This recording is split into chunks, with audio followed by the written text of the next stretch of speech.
dud zes brezonek blep bloa, nebeud a dud ben ar fin a voer peta e istor oriez, istor ar brezonek deus pelec'h e teu, pez a var e oa be savet, skrivet gant an dud, a sed ar pez mom vont da vel gandet ron an kalvez kelenner var ar brezonek amman, skol-veur, ba bres e ar CRBC, a jeus var deus pelec'h e teu ar brezonek. Pez a var e oa bet a roudou kata deus oriez. Alors, diez eo ben a fin a respond ar goulenn mosse peogwir meur a respond a zo, ouspenze un dra ranker lavaret da genta tout. Ne heller ket gwelet ar brezonek, ar yezou na heller ket gwelet, neus ket aneo, ne heller ket gwelet va gerioù o nijal var zuennout. Ben a fin, ar pez a heller gwelet hag a heller klask kompren eo a roudou zo chomet betegennom, a goudize divar a roudou ze, divar an tammou deud betegennom, e heller sevel martezeadennou. A jeus var peseur roudou neus, a roudou kousa deus ar brezonek. Vi pezezel eus ar brezonek, ar roudou kosa eo glozou da lavaredeo, gerioù pe nebeut o frazennoù ie barz danskridou latin, savet barz nabati, pez manati. Redeo enem klaskom ijin ma peusran ezon ur manar, yaouank, hag barz abati da skwer landevennek pe Kemperle, hag petai o va labor, petai o va nicher, adskrivañ danskridou e latin, hag a ya deus un neil abati degile, setu enem gaout a ran gant an danskrid e latin, hag ur ger na gomprenan ket, setu goulenn a ran digant va a mezok hag a zo ur mont ar koz, a goulenn a ran digantan, e brezonek evel just, pe gure war yez e reom gantan, goulenn a ran digantan, me petai war german, lavaret a radin. Ar zun war l'er enem gavant gant ar memeus ger, dizon jemeus petai war ger, goulenn a ran digant ar man ar koz, hag a lav ar din non denon, lavaret moa dit ar zun paset, ar german a zinifi kemenman, setu petaman o vont ba ober, skriva bar margen pe modal etre a linennou, e mon o vont da skriva e brezonek, ar pez a zinifi ar ger, moi ki komprenet, pet ar ger a zonjan navo ket komprenet gant udal. An drama eo glozou, me peusran, hag ar glozouman eo divarno e heller gouzout peta war brezonek koz, tro an navet kantvet, degvet kantvet, unegvet kantvet, a roudou kenta eo ben ar fin deus ar brezonek. Hag ar pez a heller lavarit a bremañ an darn vrasa deus ar re a labor var ar brezonek koz, a lavar tampedam memeus tra. Ar brezonek zo enem gavet gant bretonet a vreizveur, o kozel predenek, britonik, ur yez predenek. Enem gavet arvorik, barzan arvorik, amman, bar vro.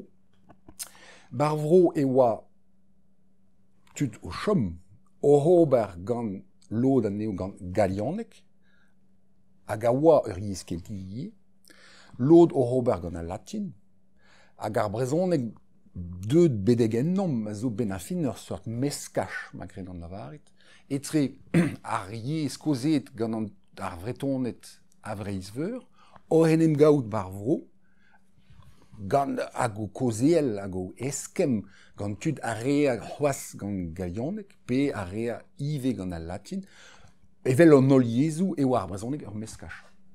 Pez a lavarez a he a zo abouez pepiez force penoz a zo o meskach na mod. Evel just. Force pe sur yez, force penoz. Nekid hag ouspenze un dra a ranker chom var ur sperit. Ar yez a ya deus un neil rumat ur yez, pe ya un langaj a ya deus un neil rumat tut degile, met chench a manchou a zo, evel just. Pe gwir un doare distaga, a vo kavet gwelloc'h, a vo kavet de chikor brawar, hag an doare distaga man, a vo digemeret da square gant ar penou bras, a goudeze e vo digemeret gant ar vo hichen, pe gwir eo ur stum chik, a goudeze e vo digemeret gant an nol, pe ur stum a vo dilezet an ruliet, apical egalek, neus ket ane an kin kajiman, pe gwir e seblant be a plouk, met an darn vrasa deus an tud koz, a re gant an apical, met an man zo et kuit, hag a ben dek bloaz a han, vo ket kin ane an.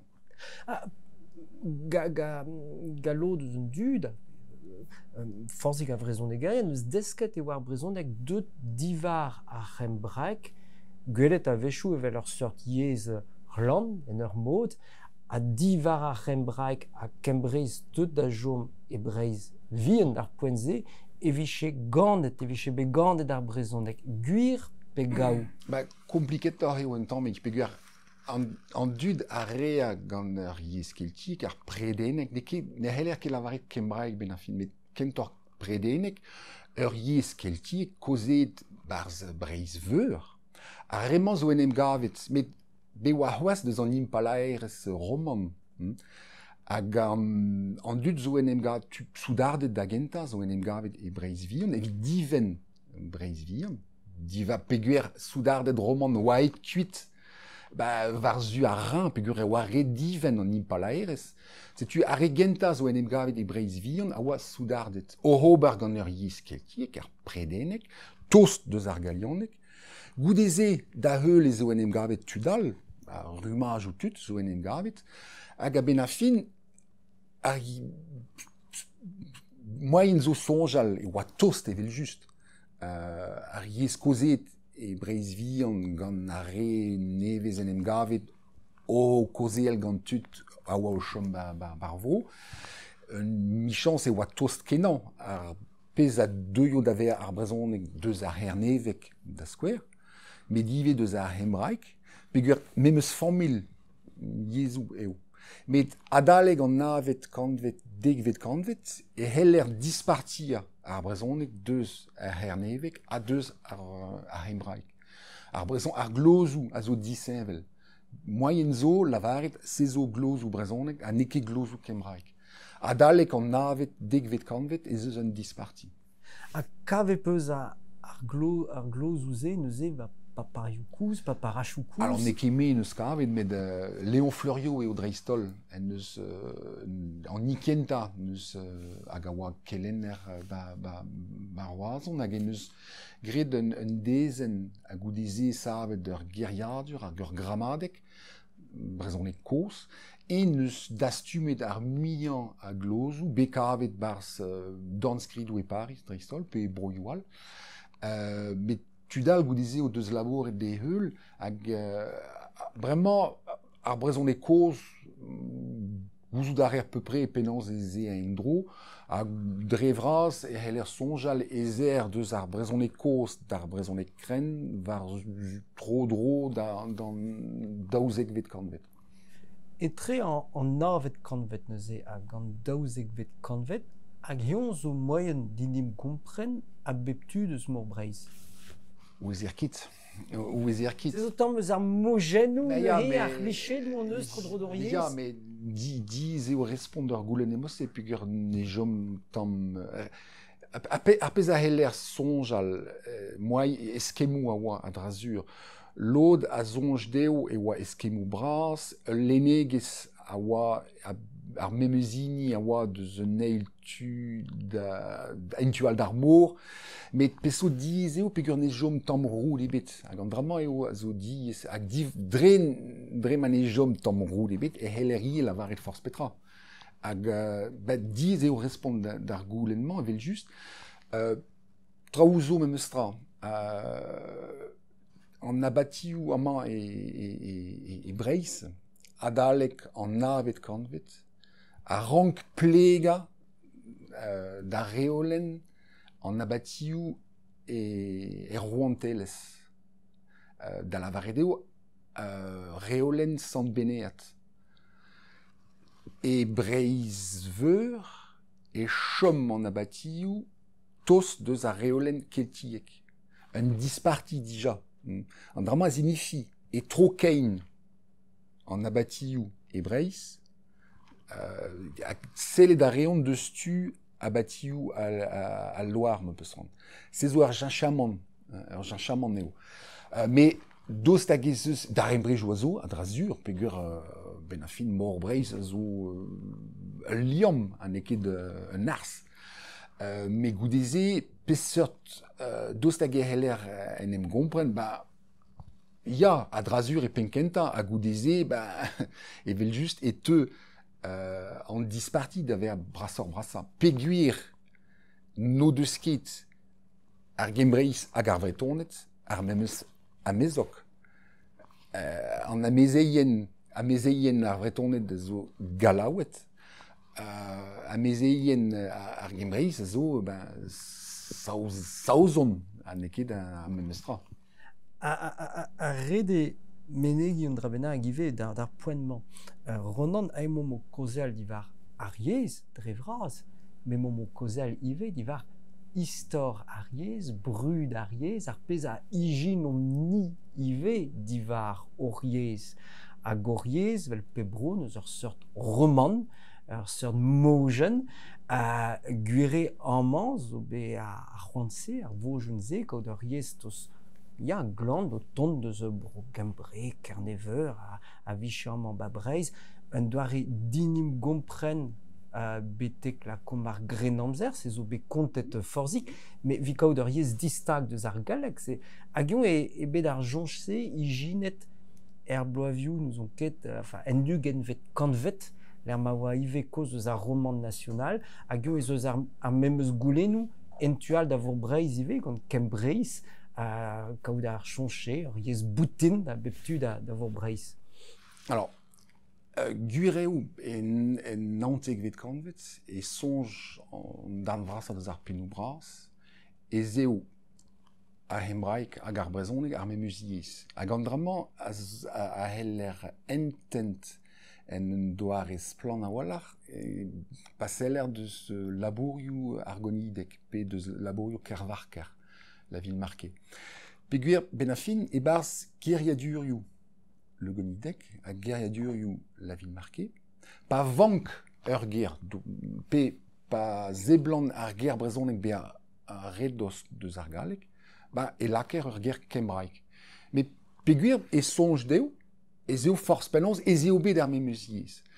Alors, an drama zinifi ive e sonj deo, e zeo en em gavet ar brezonek, gant ar vretonet a vreiz veur, en em gavet eo ar brezonek, an eus tamm meskach gant a latin pe gant ar galionek.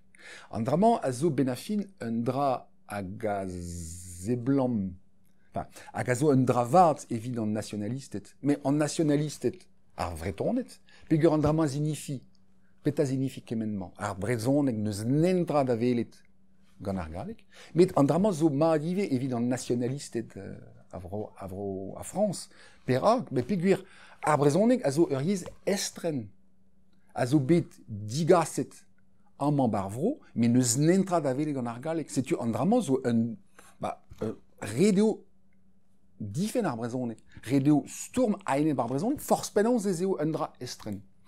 Neus e sonjal e zo en em gavet ar yez gant ar vretonet a vreiz uel e mosse a greiz tout, hag en em gavet barz ur vro latinizet da vat, se zo mat evit an nationalistet evit ar vretonet, met evit an nationalistet eus ar franzier. Pa ver o kozel divar oriez, force penons, e verat o kozel divar an dud, an istor, plichedou, a mojen ou ijin et ive a bepsert. Distrom, ma teus rand var ato ar mareze, navet kanvet, daouzek vet kanvet. Pez avar e kaver, hag yon e kaver, nous on ket lenegez e brezonek kouz ne he, pe barzon negou, nous on ket roudou skrivet e brezonek kouz. Neus kit. Neus traodet. Deud bedegen nom, evit ar poen neus netra. A ben kant vlaz a hand mate vo be kavet tra, ou evit ar poen neus netra. E brezonek kouz, neus tam skrid ebet. Lo da zonj deo, e zeo maget a lenegez european, a lenegez o tenna da rouer arzur, Lo da zonj deo ez eo maget a lenegezman, hag a zo lenegez european, egalek, yezual, maget eo gant a lenegez a vrezonek kollet. A helber, met force balance ne jom roule bet, setu ne heller ket gouzout dre just, hein? Bet force balance, ar pez, a zo sur, a lenegez o bet. Gwerzioù, chansonioù, evelioù kontadennoù a drazur. Dostagezeo a hontadennoù pe ar gwerzioù bet dastumet en nantek vet kantvet pe en nugen vet kantvet. Dostage teurn deus a prantad amzerman, ne heller ket gouzout, met sklereo, force penans, neus tamm rezon ebet, ne vefe ket bet maget bretonet an amzer on, gant kontadennoù, mojennoù, gwerzioù a kemenso. Pez a vari ben neuze kaver ar skridou kenta e brezonek. Alors, skridou kenta, e kreiz ar pevarzek vet kantvet, e kaver barz un dan skrid, ur chanson, be skrivet gant ar mamar yaouank, hag a skriv bar margen, un nebeut gwerzioù, pe gwerzennoù kentor, un nebeut gwerzennoù deus ur chanson hag az lakar gaoz war ur plariaouank, ur gamaouen pe ur chanson karantez. Mais un tamm nemekin. Rede o gortos goudize, ben a fin rede o gortos ar c'hwezek vet kantvet, hag rede o gortos ar blavez pemzekan a tregon, evit kaout leur moulet, ma kaver ennan ur mister ar basion hag ar resurrection, a tri barzonek goude, pemzek levenez Maria, buez mabden, hag a tremenvan ar vehez. Peler oe bet kavet a diskwachet al leurse? Chomara ur skoueren hag a zo barz BNF, hag a zo leur be moulet. La Bibliothèque nationale de France. Bibliothèque nationale de France. Leur be moulet e Paris e blavez pemzekan a tregon. Adem banet eo bet evel just goude. Met a leurman na signifiket ne oa ket bet leur you araouk, met vid ar poen ne zeus deud nintra belegen non. A leur moulet kenta, goudeze buez Santes Barba, hag a zo leur hag zo moulet blavez pemzekan 6 hag anterkan, ne jom kimet ur skoueren hag a zo British Library e Londres. Leorioù zo be moulet. Goudeze dorn skridou zo dot belegen non mi, buez Santes non hag a zo sur a wallar bet savet pe kopiet dan ebeta e barz abati daoulas, mais bon, en nol n'in ket akord var ar mare me o bet kopiet, fin ar pemzek vet kantvet, penkenta ar c'hwezek vet kantvet. Met gwelet ar mat e teu buan lenegez varvel, lenegez religiel, evel just. Peguer ben a fin eo an iliz katolik, en eus tenegounit buan kenan deus ar brezon, a deus ar moula. Peguer blavez pevarzekan naontek a pevarugen, eo be moulet ar geriadur kenta, e brezonek, met ar geriadur galek kenta, vez gret katolikon aner, geriadur brezonek galek latin, hag a zo ben a fin ur geriadur savet evit sikour ar veleien pe ar visionnerien pe an dud a iliz da sankar feiz katolik barz pen ar vretonet. Neuze ar brezonek ben a fin zo skrivet buan kenan, zo moulet buan kenan, katolikon a goudeze leorioù religiel, hag a zo savet en un doare espisil, peguer an buez Santes Barba ar basion resurrection, pe ar barzonegou, zo savet gant gwerzennoù. Al leor e proz zo deud bedegen non, buez Santes Katel, mais modal al leorioù al zo leorioù savet gant gwerzennoù, a savet gant klotennoù, gant rimou, hag un doare luziet da wallar, hag un doare ispiciel, hag a gaver e barz tout prantad ar brezonek kren, bete kreiz ar zeitek vet kantvet, Ruizek vet kanvet, kreiz ar zeitek vet kanvet, an nol leorioù sarvet gant gwerzennoù, a blik d'ur patron ma zo ispiciel a olar pegur e kaver klotennoù fin, me kavout ar erie klotennoù diabars. Peta ur gloten diabars, ur zilaben a glot gant un neil silaben barz ar verzen. Teus ket ur skouer, da ben. Da skouer, un nouel a zo bet, leur nouelou a zo bet savet gant Tanguy Gwegen, blavez Ruizekan a gant Erkan, hag e barz an nouelouman e kaver meur a nouel, peta eo un nouel se zo rantik son kanet da vare nedelek, pad an Auvergne. Hag barz un nouel e kaver da skouer, e kaver meur a nouel, hag barz pep nouel ez eus ur patron ispiciel, ur patron sevel gwerzennoù. Klotennoù fin, da skouer, evel an skler der dren veren,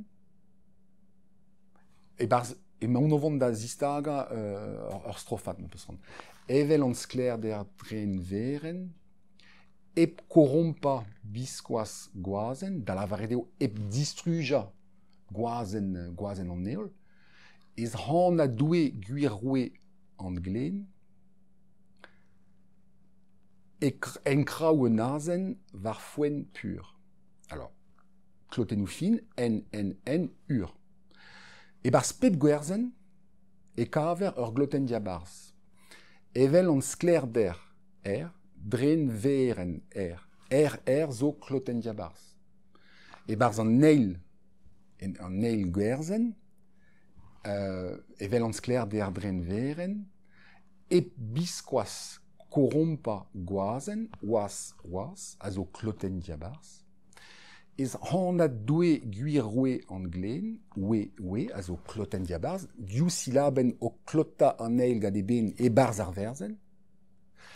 En kraou un azen var foen pur. En, a zo kloten diabarz, e barz ar pidirvet gwerzen. Met en a zo ive kloten fin an teir gwerzen araouk. Setu ar patronman e mon klask displega e mosse dirazout, ar patronman a gaver barz pep strofat an nouel. Se zo brezonek, quoi. Et neuze an drama zo brezonek hag an drama zo reolennoù, sevel gwerzennoù, a gaver e brezonek, a gaver ive e brogembre. Alors, traouz disemel a zo, met ne gomprenner ket, penaos eza dreist a randvejou, un doare sevel gwerzennoù mosse, dostagiz eus skolioù, penaos e tesker, pe penaos eza a reolennouman varaouk ne ouezer ket. Met an drama zo un dra hag a zo benafin dibar, peguer benafin ar sevel gwerzennouman a zo luziet kenan, kompliket kenan, hag redeo be a mest var ar brezonek bil gelout plega da seur de reolennoù, hag ar reolennoù sevel gwerzennouman hag a aver bete kreiz ar zetek vet kanvet. Hag pa henem gav benafin ar jesuisted ebreiz, vel Europe a bez, ar jesuisted eo o fal lakadan dud da entent peta eo ar feiz katolik, peta eo an dogme katolik. Hag redeo be a efedus, a komprenar er mat, evel just plega da reolennoù stris, a diz a zo benafin un doare da luzia ive ar pez a ranker kompren hag entent. Neuze ar jesuisted a zav leorioù, a zevosion, pe kantikou, pe leorioù kantikou, a kemenso, met dilezel a reon sistem ar brezonek kren, sistem sevel gwerzennoù ar brezonek kren, a digemer a reon gwerzennoù daouzek silaben enno, hag rimou pe klotennoù plat, quoi. Evit esad ma peusron a rompren. Hag digas a reon ive un dra benag a zo nevez, skriva a reon a remadurioù. E brezonek kren ne skriver ket a remadurioù, men eus ket dio maneo, peogwir an dud... Se sac'h oa ben eg chalgous. Men peogwir farz penaos an dud a re hag an a on aveze farz penaos. C'est zo a boe espèce moular, ne vi ket skrivet gwechel gouz, neuze a brezon e kouz a remadurioù, mais en dud a remadurioù mem estra. Just. Ya, gouzou d'arer, peogwir, a drugare just a wal d'ar zevel gwerzennou, e heller gwed e mat e vez e gread ar remadurioù. Neuze digas ar remadurioù, a zo ben a fin, enfin, skriva ar remadurioù, a zo un doare da esad ive, a len hag a rompren, men ne ket evit a lennerien ne mekin, met evit a re zo vont da denagounit deus a leorioù, a zevosion, evit sank ar feiz kristen, bar pennou a vreton, hag ar bretonezet.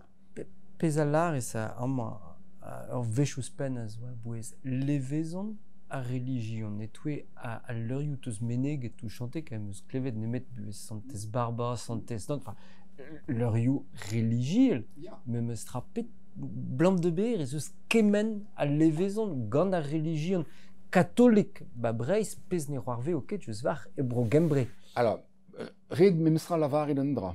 Leurioù religiel zo dut bedegen, non, me gouzou d'arer, ez eus be moulet dan ebet a ul leor moulet e montroulez, a zo bet hag a zo ul leor a gont istor ur po koz, a zo e karantez gant ur plariaou an c'hoezek vlas, se zo ur pez c'hoari, a an avezer a drugarez d'ur manart deus an tri vervet kanvet, hag en eus e barz e danskrid ar geriadur savet gantan, dont le Pelletier, oa e anno. Le Pelletier barz danskrid en eus lavaret, bon ba, amman ganin ez eus leor, hag a zo leor vil, hag a zo hag gont un istor, hag a zo udur e barz, met emañ o vont da skriva un nebeut gwerzennoù mem eus tra, evit maga ur speret, hag evit diskouez peta war ar brezhoneg koz, met goudeze vo distruj da leur, peogwir a leur zo udur.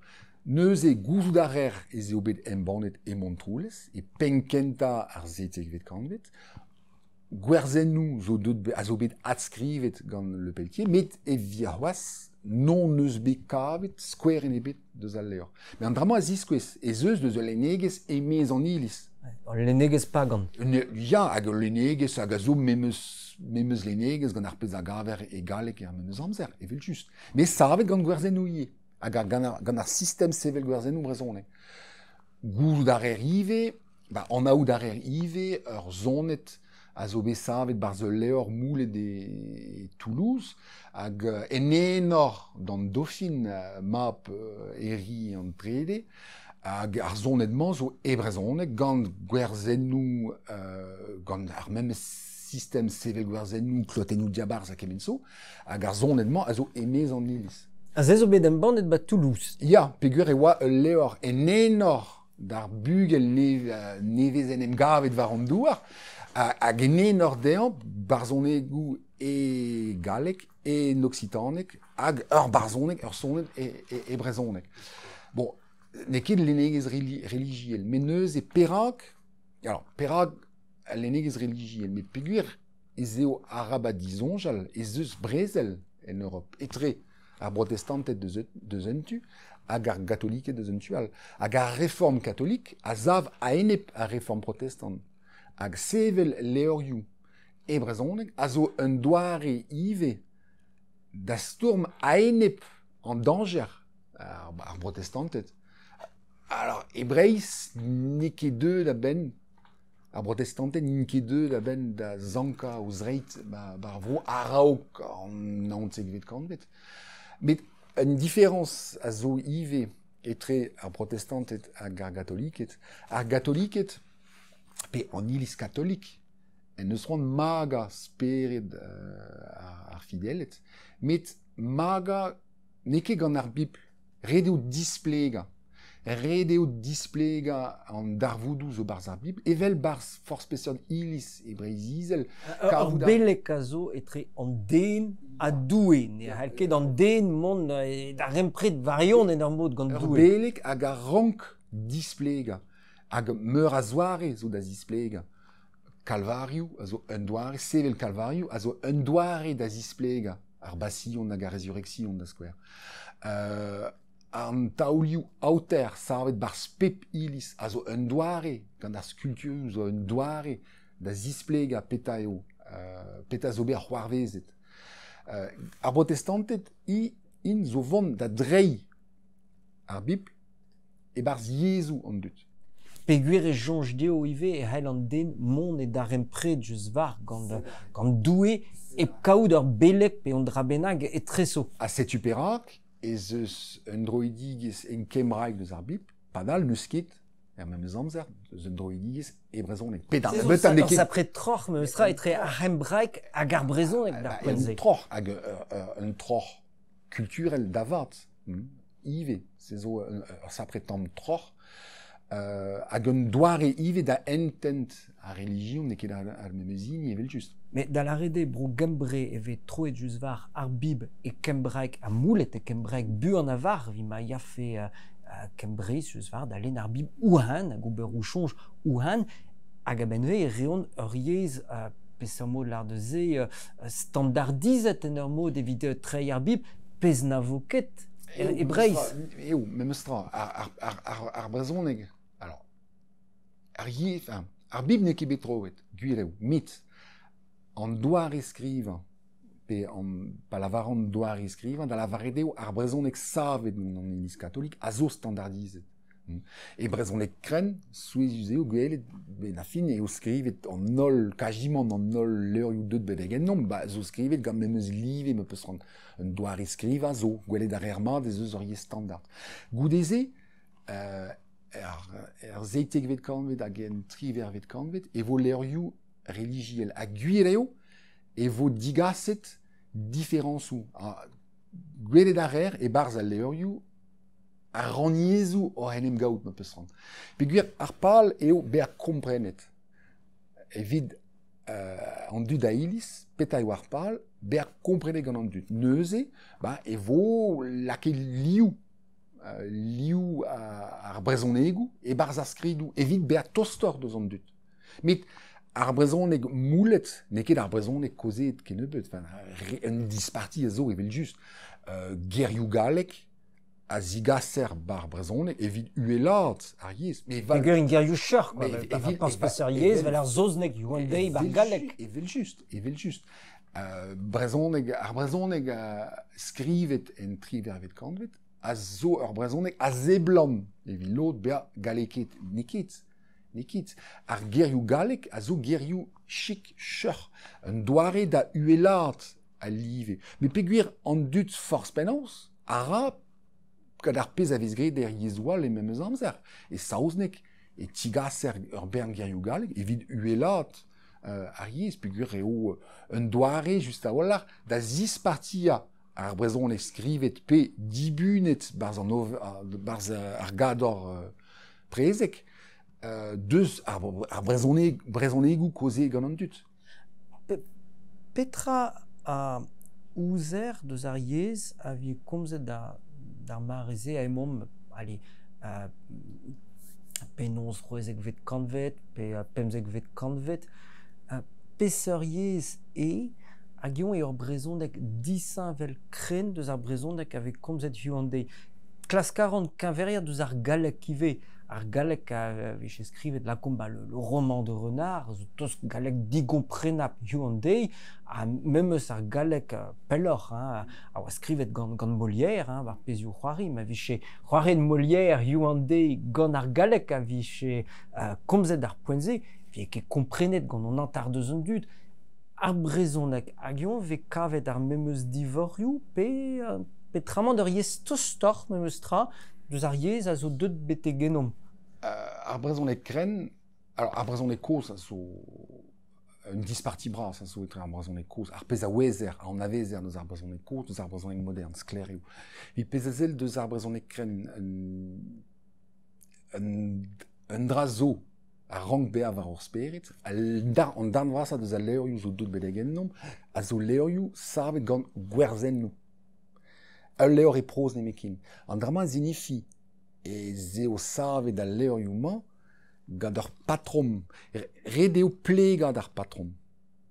An drama zinifi ne heller ket implij yez ar pemdez evel just. ne helke bea. Neuze redeo entent ne helerkit divar ar pez o deut bedegen nom kompren peta war brezon egon dut dan amzer om. Pez o sur raniez ou a oa, an drama a wezer bremañ, pat blavechou a blavechou zeus besonje de oa ar brezon ekren ur ye standard. Padal bremañ e wezer neki gwir, pe gwir, bon, da skwer zeus bekavet un leur zo bemoulet gant un den deus bro Allemagne et pemzek vet kranvet hag e barz e karver le glossaire du chevalier von Arf hag a pod oa beaj ur braz grit tro en Europe hag paen em gave gant tut e houlenet diganto penaos e lavarez bara, penaos e lavarez guin, penaos hag merhet hag emenso hag e naonet e zeo en em gave gant ur vrezon egerez hag divar ar pez neus transkrivet e veler mat e zeo en em gavet gant ur plar deus brovenet. Gwenedeg eo en eus klevet. An drama a ziskouez mat e oa dija deus raniezou e brezonek kren hag ar raniezou zo bet skrivet met adalek ar zeitek vet kanvet hag an triver vet kanvet. Bristol. Pelar ez raniezou, just war. Mon donor un tamm petra dalf raniezou. Ar poentze a mem eus Hyundai, pe a nuget vet kanvet. Ne signifie n'en tra ben a fin. Se zo doareo disenvel klaskom hijin emam an mai Brest, kozel a reom galek, hag enem gaout a reom e Marseille. E Marseille vez koze galek ie. Met, non eus ket bet kleve Paskoa barz an tele. Non eus ket bet sellet deus filmou Marcel Pagnol. Non eus ket bet gwelet non eus ket bet klevet ouzan ket tud barz an tele o Robert gant un accent a resteiz. En em gaout a rez e Marseille ne gompren netra. Padal ez eo galek. Evit ar brezonek ez eo a mem eustra ben a fin. Doareo disenvel da zistaga, met ben a fin en em gompren a raon dut, pa en em gavon. Met lakom poezek vet kanvet hag en nantek vet kanvet. Un den deus gwin eventer. En em gavo ket gant un den deus gwenet. D'ober petra. No deus tamm rezon ebet den em gaout assemblez. Neuze no deus tamm rezon ebet den em glevet. Ar raniezou peta eo ben a fin an doare da gozel hag a zo memeus doare da gozel gant a re a yad ar memeus marhat tamm pedam. Peogwir redeo eskem kompren. Neuze ben a fin goudeze lavaret zeus bet kom an iliz katolik eo ben a fin neus tamm pedam savet ar raniezou drezevel leurioù divar an eskopti. An eskopti, savet zeus bet leurioù stum eskopti leon, stum eskopti treger, stum eskopti gwenet, hag a ben a fin ez eo ar moulin hag a leurioù neus lake da dalvezout doareo disenvel da zistaga. Neuze lod a lavar ez eus pidi raniez, lodal a lavar e kaver kentor ar brezon, a Léon Bras. Brezon eg ar c'horno. Ya, Léon Bras, ar gwen brovenet hag e kreiz, ar sort brezonek etre, brezonek kareiz, tro kareiz, quoi. Hag an dramos o tostar da vazonj deus an doare distag an dut. Met pidi raniez zo ben a fin plega da pez neus savet an iliz katolik da lavaredio, sevel, leurioù, evit tud an eskopti. Ur ger bennak mustra divar a gwenedek. Goud a rer tamm muioc'h deus pelec'h eteu hag ion war meskach etre just war ar brezonek hag a latin, brezonek hag galianek. Alors, evit ar poen, ar pez a peogwir cheñch a ra, an doare da entent ar gwenedek en eus cheñchet aed ar blavechou hag ar anvechou. Ar pez a zonj an darn vrasa deus a re o deus labouret war ar brezonek koz, dozonch ezeo ar gwenedek, pas eo enem gavet ar vretonet a vreiz veur, e bro... En arvorik. En arvorik. E oa muioc'h latinizet brovenet. Padal, e chome muioc'h a dut o Robert gant ar galionek, hag a oa ive ur yez keltik, muioc'h a dut o Robert gant ar galionek, e breizizel lakom. Neuze ar gwenedek zo tostor deus ar predenek, deus ar brezonek en kozet gant ar vretonet a vreiz veur, hag an disparti zo ben a fin e barz plas ar galionek pe plas al latin me peus. Mon mato grenamzer pe peller, grenamzer pemzek vet, roezek vet, kanvet, piou a gomz brezonek d'ar poenze. Hag eon eo yez ar bob, yez an noblans, yez an dukeles memeus en an mod. Alors, re deo memestra del herzon deus an dra, un disparti a zo e breiz, e tre breiz izel a breiz uel, ne ket ar memestra. Hag red ive del herzonch, enem gaf administration an dukeles hag administration ar province, e breiz uel. Pe naonet, pe raouzoun ne vern, met e breiz uel ema. C'est nous que change que messe. Neus ket. Breizizel ben a fin, piou a ra gant ar brezonek e breizizel, ba, petek ur certain poen ne meus ran lavaret an nol. A pez a jench, eo a re a zo gwez d'ober ouspen gant ar galek. Car un disparti ez zo, a penou noblans lakom. Seitek vet kantvet, triwer vet kantvet. Dost hag ehel, hag ar penou noblans zo chom ar meas. Dost hag ehel om ober, ep ober gant ar brezon. Hag vimont pelloc'h, dost hag en o deus ket interest d'ober gant ar brezonek. Pegur ober a reont gant ar galek, met ober a reont gant ar brezonek ive, se zo ur galout ouspen, e skoaz ar beizantet. Hag ara, pe an artisanet ara int gant ar brezonek nemekin. Ar penou noblans evel just, bugale ar penou noblans, a henem gav gant bugale ar beizantet. Ar force penons, ne helon ket ober modal. Goudeze, ar penou noblans uel, int do deus kidioum, d'ober gant ar brezonek, peguer etre ar beizantet hag int, ez eus tut, hag ara gant an diouiez hag a zo gwez d'ober, ben a fin an entremar etre an daou rum a tut. Met pa henem gavez gant var ar meas. E barz ur mission da skouer, pa vez savet mission nou. Redédigation, da reiaouang dreistolz, peta eo mission. Ya, ur mission, peta eo ur mission, ur sort crash course religiel me peus ran. Enem gaout ara... Crash course religiel.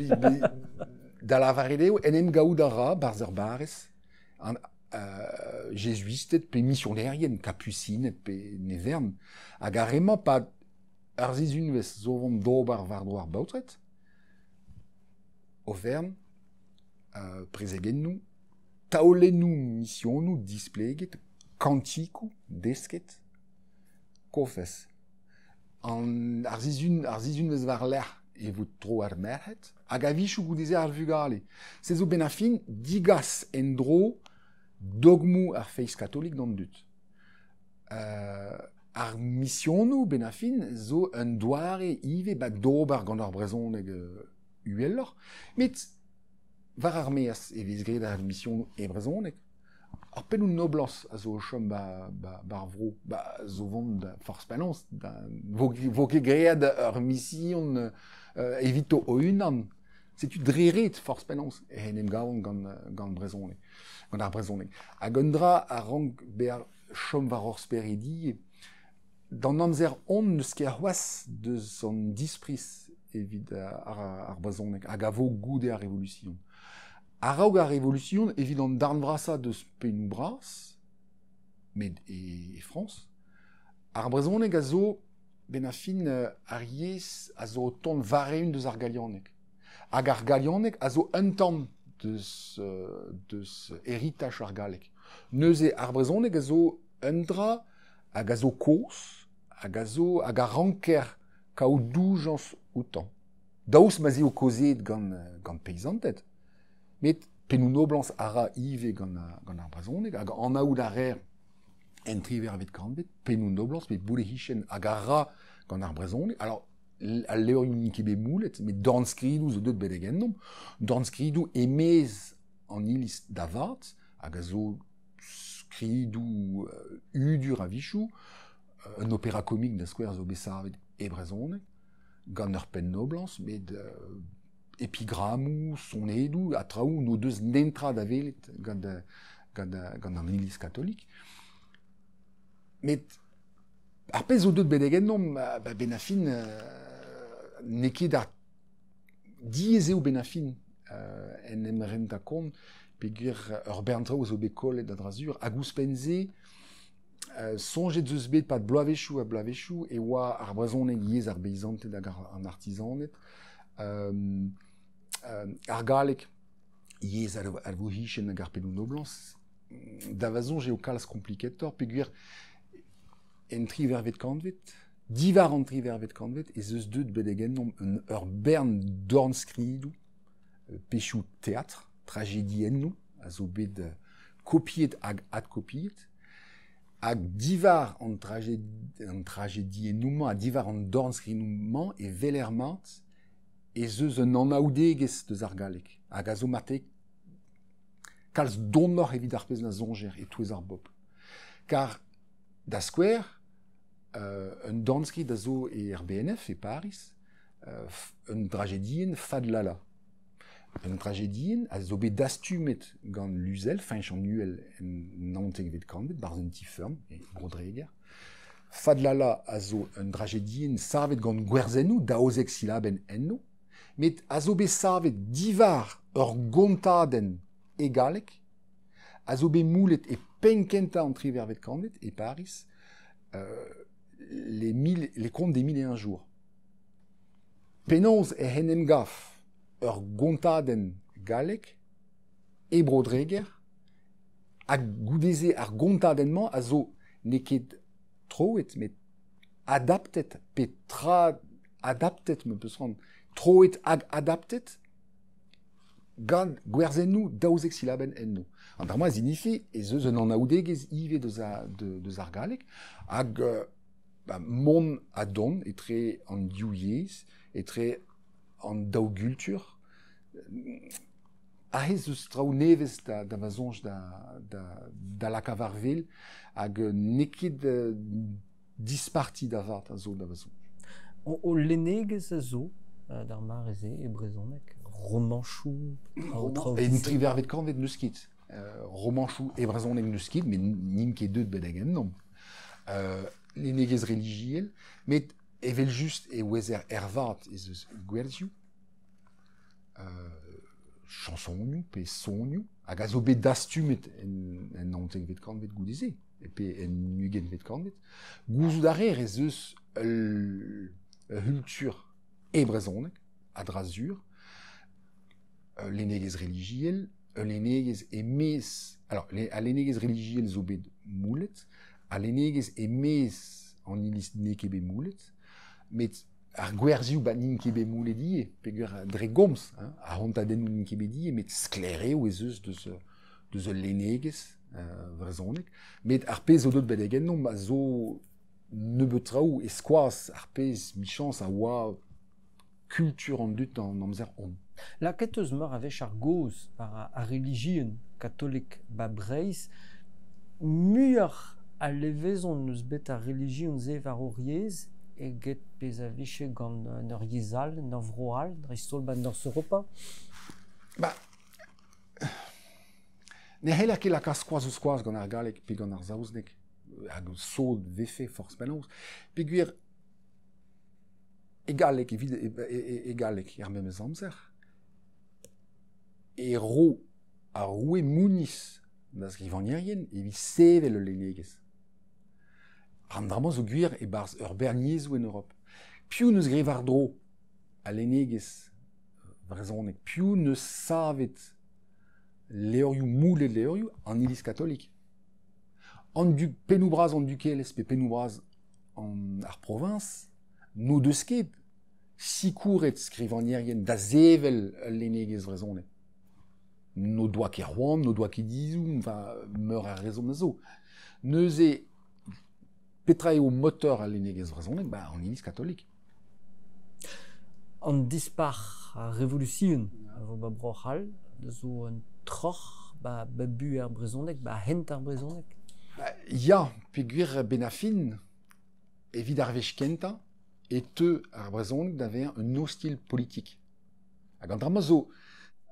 Un style politique e peseurt tu, vi tizou d'an dud, pe vi skarzen. Mais non, mais juste à voilà, an drama zo intéressant, peguir alies e vez... Pa vez laket ar gaoz var a revolution, evo lavaret, mais ya divar goust a revolution, et pe pautret da revolution, et commencer da skarz a kuit ar brezonek a kemenso, gureo bedegur certain poen, an drama vo gwell divezator. Met un dra a ranker lavaret die, adrugarez da revolution eo, et te ar brezonek da vean ur yez impliget en un doare officiel, evit rei da hou d'an dut, peta eo an dekrejou nevez, petra eo a lezenou nevez, a lezenou nevez, tout reolenou nevez savet divar a revolution, a votroet en occitanek, mais a votroet ie e brezonek. Evit rei da entent d'an dut. A rezo a ene ba revolution, a zo vont ive da zevel skridou a enep a revolution. E brezonek. Hag setu perag e lavaran e te ar brezonek d'aver un hostile politique. Pe gwir ra ar stat gant ar brezonek evit sanka an ideo nevez bar spenon dut. Bon, da genta. Goudeze, l'eau deus ar peloun noblans zo vont kuit. Pas da revolution. Pas an nol, mais l'eau da neo zo vont kuit. Pas de an endro. Da vare ar restauration, ar blabechou, triwer kan pemzek. Pas de an endro. Negozeon ket brezonek kin. O bugale, a zo besavet emez ar vro, ne oezon ket brezonek, ninket en emgavet gant bugale ar beizantet, ne oezon ket brezonek kin. A daleg ar mareman eo e te ar brezonek da vea yez langaj ar beizantet. Hag a daleg ar prantad amzerman e te vervel un dispris evit ar brezonek, peguir eo yez ar beizantet. Hag red eo lakad ar beizantet da vont da zitoyanet. Hag mont da zitoyanet a zinifi deskigalek. A tamm, mais an drama oa gwir dija da vare ar roue, mais tamm, gant a republik, mais gi gant a restauration, gant an impalaer a kemenso, a gant a republik, force penans, ar pal eo lakad ar brezonek, var an dachen prevez, hag var an dachen prevez nemekin. An dachen publik a rank be a ar galeg a rank be a mest var an dachen publik, var an dachen prevez era an dut pez de soan, met var an dachen publik e rank ar galeg be a mest. Hag eo ez eus un ideologie ez neve o ton ben fin d'ar poenze. Pelarez mont da zitoyan ben ar fin signifi gout galek, pre galek, gout citoyan mat. Neus ket eus an tual ar jonj evit sevel citoyan mat e citoyan et vad e ranker skarzan da vad ar brezon. Hag eo e veler ar jonj se o ton petram an hag eo nemet ur cliché a zo bet ijinet da heul. Skler eo ar stad, ar stad da la varedeo roue pe prezidant pe impalaer, force penans, ar brezonek a zo ur yez kozet gant an dut, met ar yez a ranker ober ganti evit mont varaok, ez eo ar galek. Hag ar brezonek a rank chom var dachen ar vuez pemdez hag ar vuez prevez.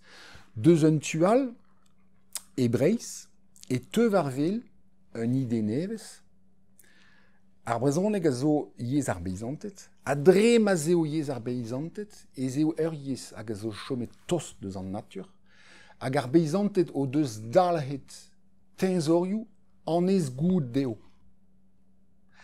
Hag setu perag e teuv ar vel, a ben a fin, tamm a tamm, folkloristet, hag a zo vont d'ar bop, evit dastum gwerzioù da genta, kontadennoù goudeze, peogwir an danvezman zo un tenzor. Hag a zo un tenzor, a zo vont da get ma ne zastumer ket an eo. Hag don ara ar brezhoneg da veer ben a fin, just a wallar, ur yez ar beizantet, a dre ma zeo yez ar beizantet, e ranker dastum an tenzorioù a zo bet dalhet an ez gout deo a vichou, gant ar beizantet, pe gant ar artizanet, pe gant ar bopl. Hag ar penou noblans eo, lo deus ar penou noblans e penkenta zo vont d'ober a liam ma peus ran. Peogwir o deus kollet ar galoud o doa, dre ma zeo deut ar galoud nevez a zo etouez gant ar vohichen, ar penou noblans o deus kollet ar galoud o doa etre ar stad hag ar bop. E main o vont just a wallar da l'od, ar sonj la ran d'ar ker pe met tudal, hag o deus ben a fin dastumet danvez etouez ar bop. Penaos an dastumade gouze a gom an sive da poent d'ar prantat e l'er ma ver e pepler Europa o skriva origine pez velar le roman national. Pep bro e ver origina e arrozioù neve, gruioù neve, roman neve, a gahe neus ar brezhoneg ur plas ispicial un tamm. Evel just. Peogwir force, alors, vous on ket deus hag e heller ober deus nationalisme a raok, enfin, en nantek vet kanvet, se zo un diz hag un tabut, mais bon, pezos kler en nantek vet kanvet, et te, mais evel e bars ur bern broioù ban en Europe, et te, an istor hag ar brezhoneg, da ver mammennoù, ur zonj nevez. Ur vro a zo, e breiz, hag a zo distak deus ar Frans. Ar brezhoneg zo ur yez neus nentra da vele gant ar galleg, an istor a zo disenvel, neus e tamm a tamm gwireo e teuv ar vel un idéologie ez nevez, met redeo gortoz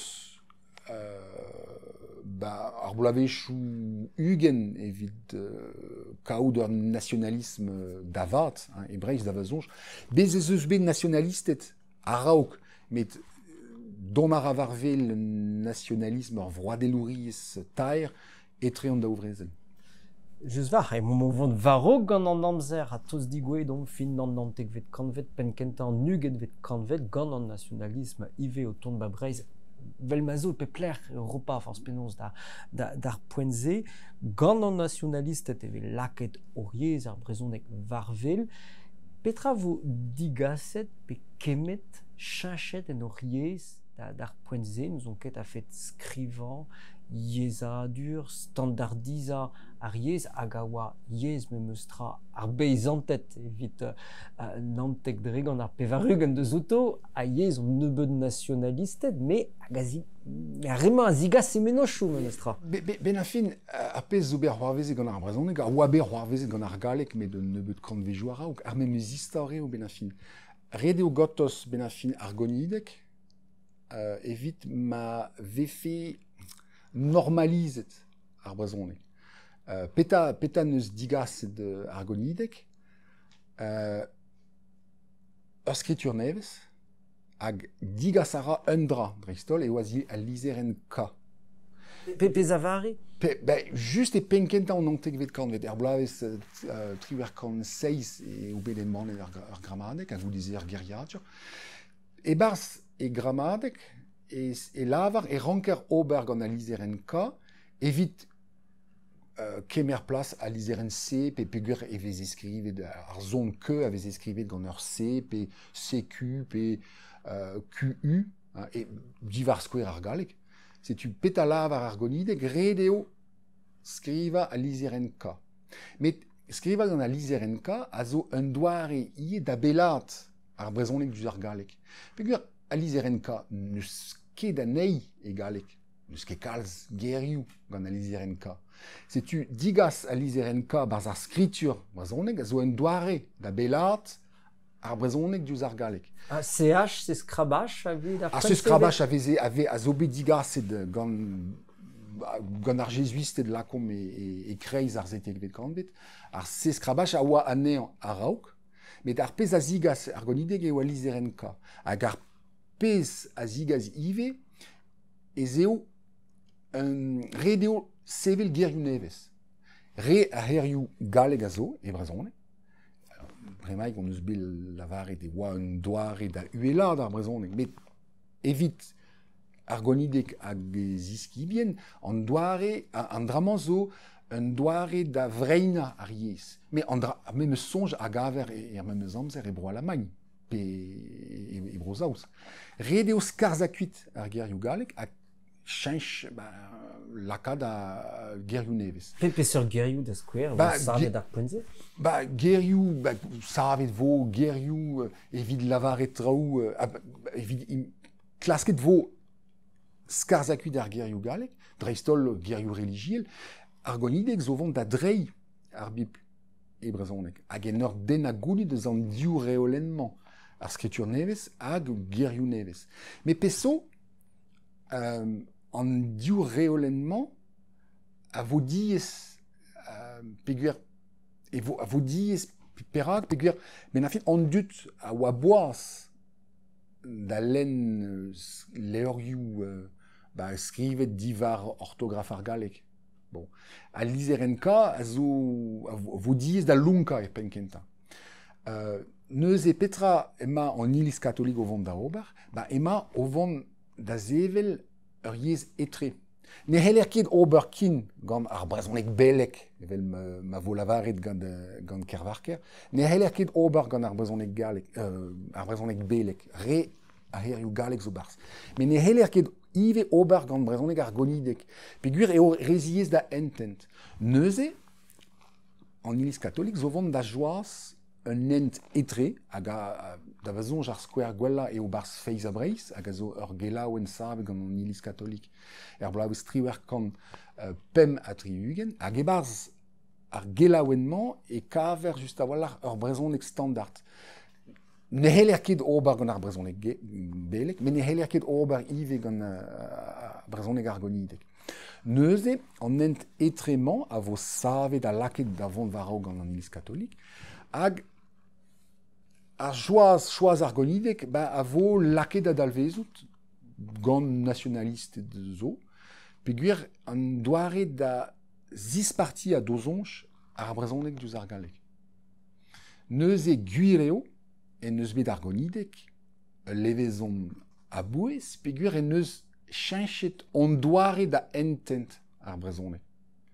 Ar brezhoneg, ar veleien en ur glask lakad a dalvezout un ent etre, zo bet levezoneg gant ar gonideg, evel just. Ne heller ket skriv ar brezhoneg en memes mod, goude ar gonideg. Hag e penkenta an nuget vet kanvet, ma viche arog ar brezel pevarzek, goude ar brezel pevarzek, etre an daou vrezel, peser mod eve memestra chanchet ar yez gant an nationaliste d'ar poenze. Etre an daou vrezel ez eus bet savet ur gelaouen eus bet plas braz barz istor ar brezhoneg, ez eo ar gelaouen gwalarn, hag a zo ur gelaouen a zo stag da genta eus breiz ataou, hag a zo kelaouen an nationalistet. Gwalarn, neus pal gwalarn a oa lakad a dalvezout ul enegez uel. Hag hervez penou braz gwalarn, da la varede o lir mordrel hag ropar zemont, ar pez a oa beskrivet a raok, ne oa ket l'enegez. Ne oa ket interesant. Alors, red lavaret memestra, n'an avezen ket mat l'enegez ar brezhoneg kren, peogwir ne oa ket gwall an avezet. Met dozonj, e oa red sevel l'enegez nevez. Hag gwalarn neus laket da dalvezout un doare neves da entent ar brezhoneg. Ar brezhoneg neket ur yez religiel nemekin, neket ur yez da zevel ur voger a enep an ideo a republik. Ar brezhoneg a zo bremañ ur yez a ranker ober gantañ evit sevel lenegez ar stad da zon. An mama ar pal, sevel ul lenegez evit tud uel, neket evit ar bob, bet evit tud uel, sevel ul lenegez. Hag an dramañ zo evel just ur pal, me a zo memezini gant ur bern manifestou, zo besavet er memez amzer en Europe. Manifeste du futurisme, manifeste du surréalisme, manifeste, premier et dernier manifeste en langue française de Goualard, a zo ur manifeste. Hag a zo memez speret gant an ideo nevez, redeo chench a yez dre a lenegez, evit chench speret an dut. Ur ger divar yez a skol, deski brezhoneg, ya tamm dan trede republik, an dra vo laket tamm, vo ket laket a greiz tout mosse, me meustra, eve savet skolioù e pe pler, goulenn gant an tadou hag ar mammou kas o bugale da skol a republik tamm, hag eo emañ ar skol e galleg pendaben, hag eo un tamm brezhoneg bar skolioù, hag eo e komanz er da welet eo drefot ar skol publik ma vo ma yal ar brezhoneg da neket a get c'hoaz, n'a mi chans, me fall ar jeu meus tra gant ar brezhoneg dilezet ar brezhoneg gant ar vretonet ouhan. Alors, dre tamm et te ar skolioù e dreistol e breizizel a chenchara deus un eil skol de ben, pe a chenchara hervez ar meskol, peta eo yez ar skol ar galleg, skler eo. Ar galleg a ranker deski bar skol. Hag a vichou evel just, me an dramañ zo an avez e mat, evez skoet gant ar vugale, pe gur e koze an brezhoneg, evel just an aout ar istor ar simbol a kemenso. Ar pal eo lakad an dut da zeski galleg. Me perag lakad da genta ar baotred da zeski galleg. Pe gur e ranker kaout potret gwest da gompren urzioù a c'hontremet barz an usine. Goudeze, se zo gwir evit gant a lezen gizo, sarvet er blavechou triwerkan na tre gant. Peta eo ar pal lakad ar vugale da entent ar galleg evit bear gwest da vea ouvrierien. Goudeze gad lezenou ferri. Peta eo ar pal. Ar abadizonjal o deus kollet neus kollet ar France, ar Brezel a ene bar Prus. Peta eo ar pal. Triwerkan dek a triugen. Red eo kaout ar revanche. Red eo sevel Brezel, ober ar Brezel a enep en Allemagne, a enep ar Prus. Deski perag e rank ar vugale, deski galleg bar skol, ma evit bear gwest da gompren urzioù an ofisierien. E barz speret an dut, e barz speret ar stad, e rank ar Bizantet e Bourgogne e Breizh pe en Occitanie, e rankon don da gompren galleg evit gelout plegad an urzioù. Pekout eze bar famil an dut ar ar pez deus ran. Met an doare da entent petra eo ar brezhoneg a gomaz da jench tamm. Don ara da vea yez ar mezioù, yez ar famil, yez ar galon. A tamm e bar speret an dut etre an daou vrezel, e te ar galleg da vea ar yez uel, ar yez e ranker ober gantañ evit sevel. Hag an dramañ eo ben a fin hag ar stad, en deus ar stad, me republikan, forspennoz, pe an impalaerez pe ar rouel, pe nevern. Ar pal eo lakad ar brezhoneg da vea agostez. Bar famil, be touez an dut. An dut ar ra pez deus ran. Ne ket difene koze ar brezhoneg bar famil.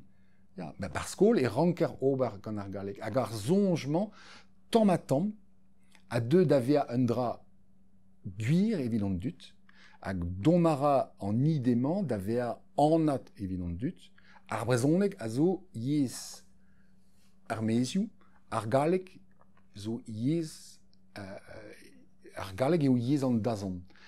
Hag an dramañ eo, ar sort Bourdieu a rad an dramañ an domination symbolique.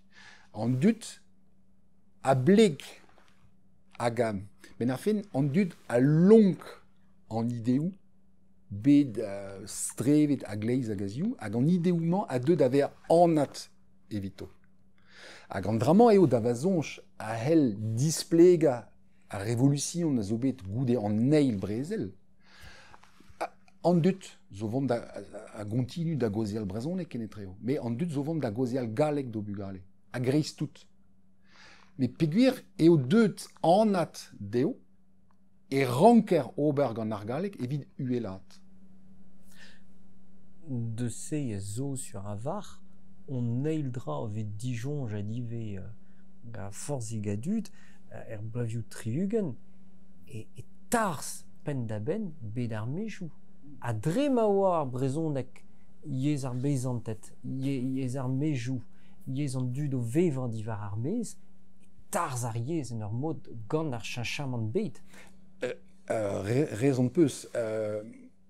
Un ethnologour e anno Christian Pelleras en eus bevet e goulien rap e blavechou triugen hag savet un dezen divar ar pez neus bet gwelet hag an dud eo bet o interview vi aneo a kemenso. Gret ur sapretam en klask, ne ket evel plosevet Gant Edgar Morin. Veke gant memestra gant Edgar Morin, en eus bevet gant an dud, e touez an dud. Hag o deze neus savet un dezen, hag an dezen a zo bet adem banet er blavechou da o vil gant ur pen a digeri savet gantañ. Hag skriv a ra un dra hag a gavan an eus koe va speret an e beta, e a lavar ez eus bet diou revolution e breiz, revolution genta eo an neolitik. Da lavar eleo, an dud a ye a deus un eil bro de ben a jom stag ouz an douar. N'in ket mi chache oaren. Ya, stag deus an douar, an drama a zinifi, be a stag deus an douar, a zinifi ive, beva divar an douar. Met an drama a zinifi, beva dindan an amzer. A pa vez glav, pa vez... An drama a zinifi, be a stag deus an douar. Hag an eil revolution, eo goude an eil brezel, des onj, pa ya ar beizantet da labourerien douar. Hag an drama zo ur cheñchamant speret, perak peguer bea peizan a zinifi beva divar e labor. Me a maga e dut divar e labor. Hag an dud ar formil zo chom, ar memeus ti, ar memeus tachen nou. Ya, met bea labourer douar a zinifi, sevel mor, saoud leas, an drama zinifi e cheñch ar vicher. Peguer ne vever ket divar an douar. Mon arer barz ar supermarché d'obar ego mission nou, a da brena defotachou evit an famil. Hag an drama zo ur cheñchamant speret hag an eil revolution eo des onj, hag an drama a gavan interesant, peguer an drama zinifi ive e cheñch speret an dut. Memez amzer e saver un tinevez e kichen an tifeurm. Hag e barz an tinevez piou voar mestres, a vestres. Grek, ar famil.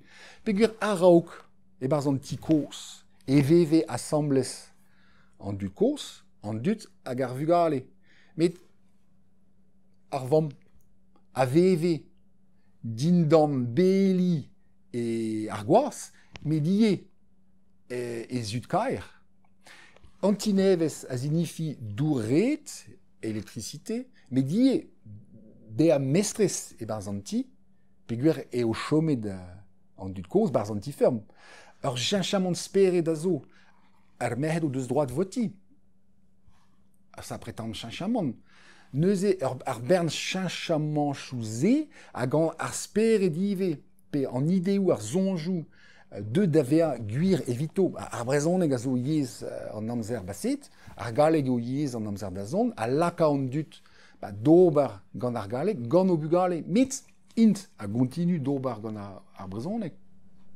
Me peso ar vugol et hag ar vugol evin, main kemi chom par hornat bro et din kut. Ya, Hag a he force maouz on brezonek peserim plij gant ar yez. evit just, peguer ur bern tut, a zo bet savet e bars familioù brezhonek ergen, hag o deus kleve brezhonek. Me goudeze, o deus bevet e ker, hag o deus chenche bro, ba no deus ket bet digarez tober gant ar brezhonek. Padal, e oan bet bouetet gant ar brezhonek. Neuze ya, ba, ur revolution neo, hag an drama evel just, ba, zo diez da entent, bremañ. Hag an nen jeus war d'ober a jom d'ober hag a hen ar brezonek a jom da skriver jeus ve. C'est vraiment évident. An amzer da zon. Just pegur mo motostad eus fin a penat kozman Ronan. Ar sapre BH on eus greten istor a dalek an neizvet kanvet betek ar bloavezh daouvil pev ar varnugen. Bar mar eze ite a zo kelener war ar brezonek hag a lenegez ouzpen hag a zo furcher, klasker, lener paparachoukouz a leurioù neveive. Nou zo ket peseurt mare a blij dit ar muiañ, peseurt mare yez a blij dit ar muiañ. An nol ben a fin, met pegur e ran ur gentel war a lenegez ar c'hwezegvek at ar zeitegvet kanvet, ar prantad amzerman a gav an interesant kenan, pegur e velan barz daoulagad ar studierien hag ar studierezet, un eston ben a fin, pegur lakad a ran skoaz a lenegezman gant ar pez a vez savet er memez amzer e bet an ar zoukaer, an ilizou pe a halvarioù, e breiz pe ele hal, hag